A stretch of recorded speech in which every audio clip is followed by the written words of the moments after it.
sat down with T.I. recently. Yeah, my man. dog. That's your dude. Are we gonna get an ATL too? I mean, it's possible. It's possible. We need that. Everybody. Hey, look, We man, need that, man. It's I would say it's possible. Like it can happen. I'm not saying when. I'm not saying when, and I'm not giving no details but it's possible. I feel like it's in the works somewhere. You just can't say too much about it. Keep feeling it. That's your dude. Yes. So you know where this is going. Yeah, I'm sure. So he definitely didn't give us a yes. He definitely didn't give us a no. Yeah. Is there an ATL too? I heard it's in the works. Are you not involved? No, I'm involved. No. I told Tip. Yeah, we need Teddy. No, Teddy got to be there. We need Teddy. No, I would be sick to my stomach if Teddy wasn't a part of ATL too.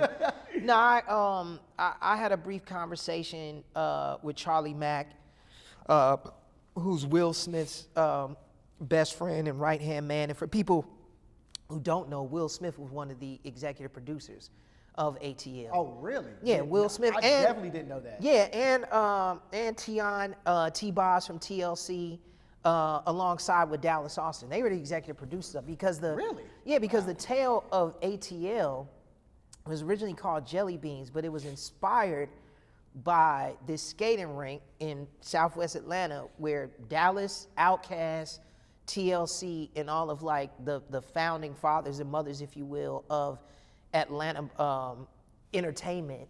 That's where they all used to congregate and hang as kids.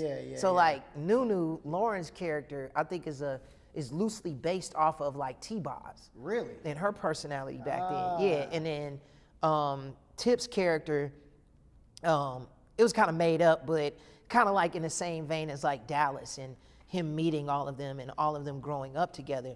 So we are giving away $1,000 courtesy of American Deli. All you have to do is subscribe to our YouTube channel. That's $1,000 to one lucky subscriber.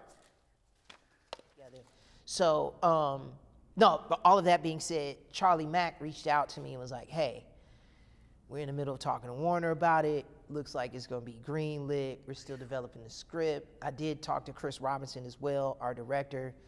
It's in the mix. It's rolling. I think, the script has to be approved before anything gets greenlit. And then I think once the script is approved by the studio, we'll be up and running. And I look forward to it. I love everyone that was a part of that film, cast and crew. All of them are people that, I still keep in contact with and interact to this day. Ironically, Jackie Long is on The Chi now, who played Esquire. Yeah. So he and I have been able to reconnect on The Chi, and Jackie's like a brother to me, and we talk frequently about it. Albie, Evan. I mean, we get on phone calls with each other. Wow. We get on Zooms with each other and just shoot the proverbial shit because we're friends and we love each other. So, to be able to have the opportunity to run it back one more time, give the audience what they want, because there's so many people that fell in love with that film and fell in love with different characters, if not all of them, and fell in love with the story that we were telling and really showing a side of, not only Black culture, but Atlanta Black culture that so many people weren't aware of. To be able to run that back and hopefully connect with an even wider audience that got into it when it came, to DVD and home video. Like, I'm looking forward to it. So God willing, we'll get it cracking with that, and I'll definitely, if when I get the call, I will immediately sign on because I love working with all of the and I could say this, okay, I love all of y'all, man. Like, y'all are my crew, man. That's my family, so absolutely. And you, in your career, you've worked with, some of my favorite actors, man. And one, being Tom Hanks. And Lady Killers. Yeah. Now, here's the thing about the question I'm asking. You got Tom Hanks right after Castaway. Yeah. After Catch Me If You Can. You got peak Tom Hanks. Yeah. Like, you got Tom Hanks like up here. Yeah. How was it working with Tom Hanks? Like, that had to be a pinnacle moment in your career. Nah, it was phenomenal. The thing that's unfortunate about that film is that the one scene that I actually had with Tom Hanks, they cut. Oh, I don't what? know why Joel and Ethan Coen did it, but they did, because the scene that I'm featured in Lady Killers is with Marlon Wayans. Yes, Shout out yes, to yes, Marlon yes, Wayans. But yeah, no, I had the honor of being able to work opposite of Mr. Hanks, but I think, and I have to say this, and this is not to discredit Tom Hanks in any kind of way whatsoever, because he's a brilliant actor, but to be honest, I was more excited to work with the Coen brothers. Really? I think Joel and Ethan Coen are just absolute geniuses, creative geniuses. I've been a fan of their work since like Raising Arizona with Nicolas Cage and who was Holly Hunter, was that it? Yes. And then I've watched Fargo, and so when I got the call to audition for the Lady Killers, it was like, oh yeah, it's a Tom Hanks film. But yeah, the Coen brothers are directing. I was like, okay, well that's why I'm coming. Yeah. So when I finally got the opportunity to work with them, it was really, really rewarding to be able to have, kind of like Joel and Ethan Coen go, hey man, do your thing. You booked the role. We trust you. Just do your shit. For sure. Like that was probably one of the more rewarding experiences of like my professional career, because those guys, they perform at a high level. They're regarded as some of the greatest filmmakers to ever, put forth work on screen. So, to have those guys trust me and to give me an opportunity, and although it was one scene, I can honestly say that I was in a Coen Brothers film, and that's just an honor. Working with Marlon as well, I give a lot of credit to Marlon. Marlon was the one who really encouraged me to begin writing and creating my own opportunities, because in between takes I would ask him, because this was during like the Scary Movie franchise when they were like him and Sean were just killing it, and I asked him, I was like, man, how does your family keep working like this, man, like the Wayans? And he was like, well, what's the one thing that you see with us, like aside from acting and our stuff, what do we do with it? And I was like, well, y'all are writing it. He's like, that's the difference. He's like, you waiting on an opportunity. You audition it. He was like, we create our opportunities. He's like, more of us got to get in that habit. Talking about black talent, more of us have to get more in that mindset of saying, not waiting for the opportunity or knocking on the door, but setting our own table and creating our own stuff and allowing Hollywood to come to you. And so there were a lot of valuable lessons that I learned on that set. It wasn't just about having a good experience. I got to, see some of the best perform at a high level in their element.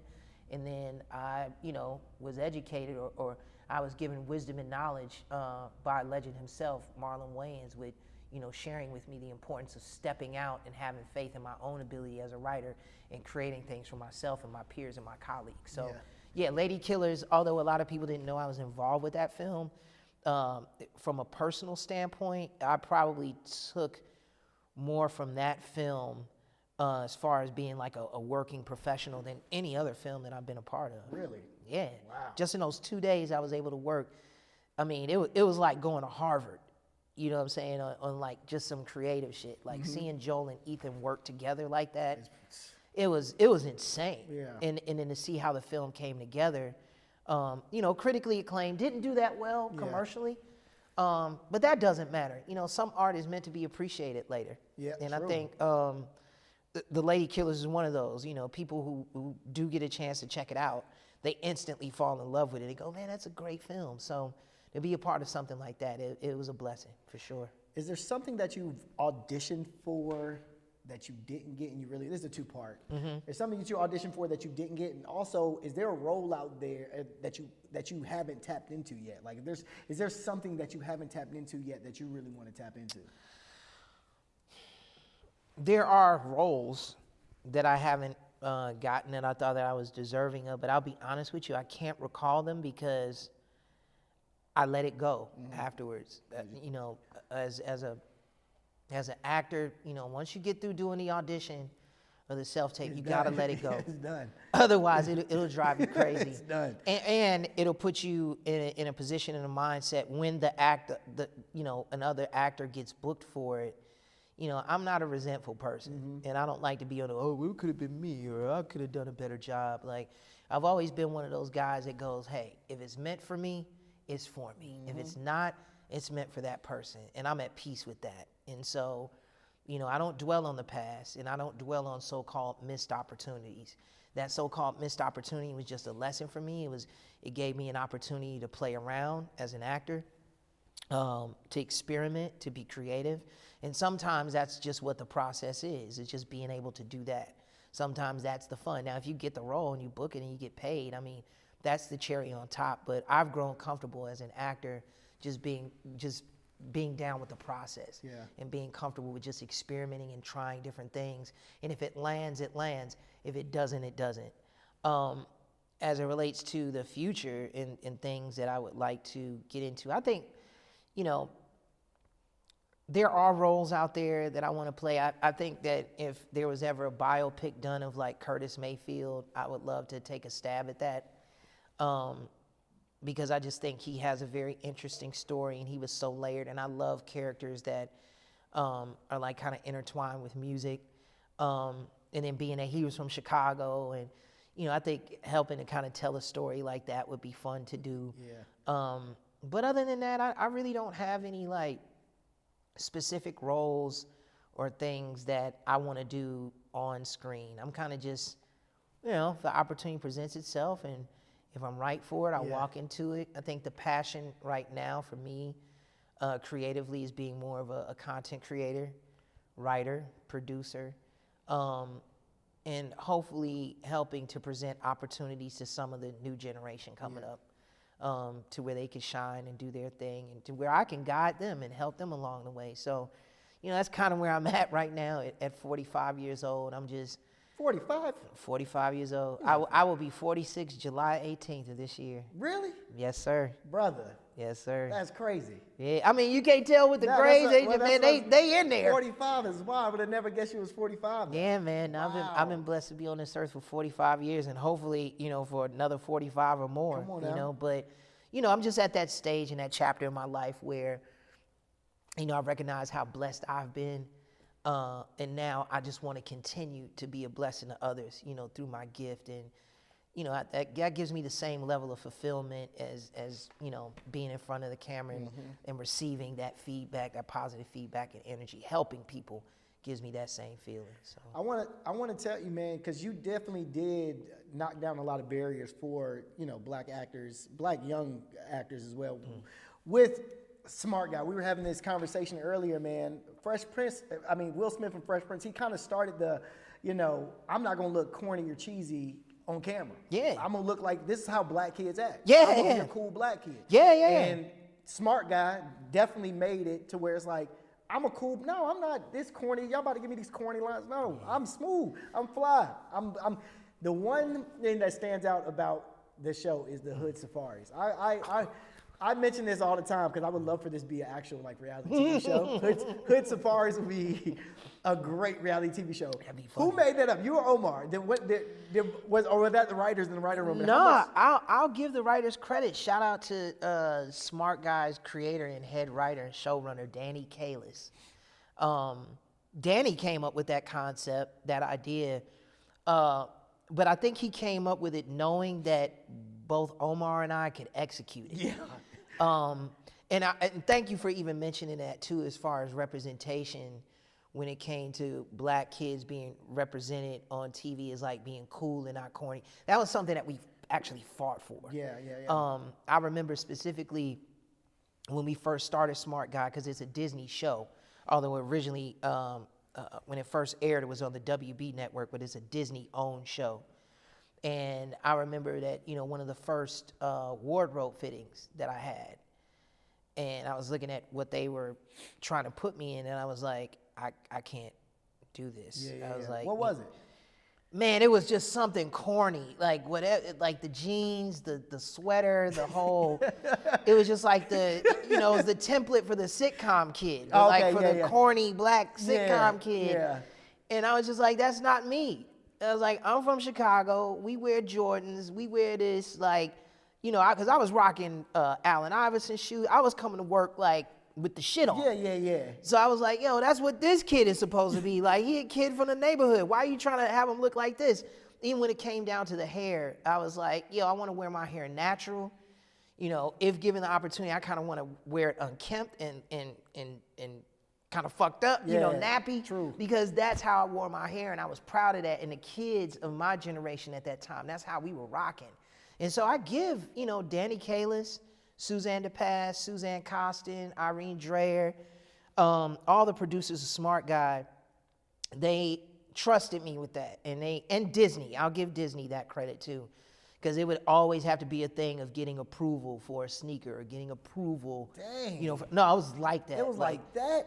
Disney does not play with that. What kind of sneakers did you want? You some Reeboks? Well, their whole some thing was K-Swiss? they just didn't want to give away like free advertising. Oh. You know, so it was like things had to be blocked out, or they didn't want to make it obvious that this was the Allen Iverson shoe.